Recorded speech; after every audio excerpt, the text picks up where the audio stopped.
votre exploitation? Bon, ben, Violo Christophe, agriculteur en Charente-Maritime, 150 hectares en propriété, 200 hectares avec ce que je fais droite à gauche. Entrepreneur de travaux agricoles aussi, puis un petit peu autre chose à côté.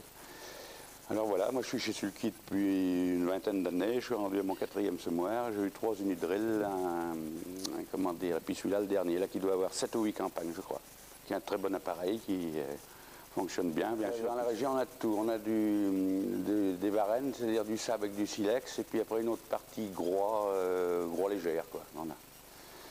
Puis un petit peu de terre noire, de terre limite marée, et puis tout, mais très peu ça. Et ben, pour une raison de surface, moi je suis tout seul, j'ai des vignes aussi, j'ai 15 hectares de vignes à côté. Bon, ben, la vigne c'est du travail. Le rendement aujourd'hui ne veut plus trop rien dire. Ce qui compte c'est la marge à l'autre bout. Alors je suis passé directement en semi-direct. J'ai essayé, j'ai tout le temps, si ça n'avait pas marché, je ne serais plus là, je pense. Mais je vois que je suis pas ridicule le rendement par rapport aux autres. Qui y passent un temps.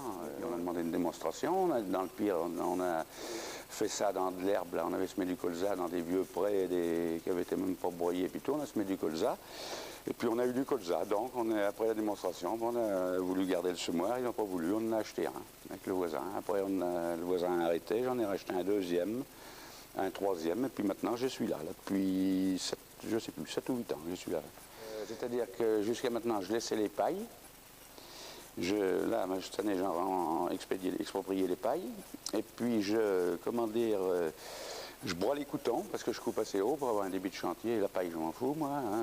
Je coupe assez haut, après je broie les coutons avec un giro, là, un grand giro. Et puis, je laisse, et puis je sème. À condition, je bouche un peu les ornières dans les bouts, si les passages de traitement, pour pas trop secouer les côtes. Et puis, voilà. J'ai réduit mon temps de travail, j'ai divisé par 2. Ma portance qui est améliorée, quoi, dans les mauvaises terres. Et puis je travaille pas d'asphyxie, Quand les sangliers se déplacent, ils viennent que chez moi parce que j'ai du ver de terre à crever. Voilà ce qui m'agace le plus. Lui, il n'y a pas d'érosion, pas de terre qui se bat dans les bois, dans les pentes, Voilà quoi. C'est l'avantage qu'il y a. Puis des champs toujours propres, on peut semer dans des couverts, on sème même s'il est mouillé, on y va quoi. Dans une luzerne, on sème un blé une vieille luzerne, on sème un blé après 50 mm quoi. On peut y aller, autrement on n'y va pas. Semis sous couvert ou semis comme ça, ou luzerne en direct, reblé derrière luzerne en direct, et puis voilà quoi. J'ai refait des prairies, j'ai plein de trucs quoi. Mais bon, le problème c'est que les gars sont encore à l'ancienne, il faut consommer du gasoil, il faut changer la charrue, Et moi à 4 litres hectare, j'implante 1 hectare de blé. Entre le désherbage avant.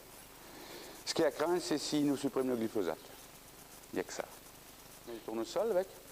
Autrement, j'ai semé des parcelles que les gens n'avaient jamais pu aller, qui montaient, c'est le gain de temps et le gain d'investissement. Très facile à régler. Très facile à régler quand on sait faire.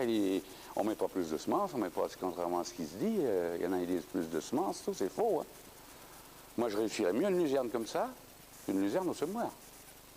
D'abord les luzernes, c'est moi qui les sème. Voilà, il y a un sémato qui tourne à côté à 3 à l'heure, non, on ne veut pas moi, ça. C'est pas, non, pas à 3 à l'heure, mais 5 à l'heure, quoi.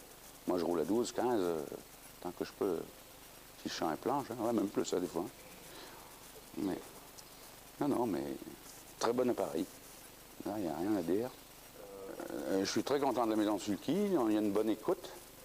J'ai pas besoin de technicité terrible, pourvu que j'ai une cabine, un chauffage, et puis 4 roues motrices, et puis c'est tout, Et je roule, Il n'y a pas besoin de relevage, il n'y a pas besoin de tout ça. On relève, on est parti, Je n'ai pas besoin d'investissement et je n'ai pas besoin d'électronique, Je n'ai pas besoin de tout ça, Et puis j'attelle sur n'importe quel tracteur. Et je suis parti. 3 mètres, 80 chevaux, on peut se mettre.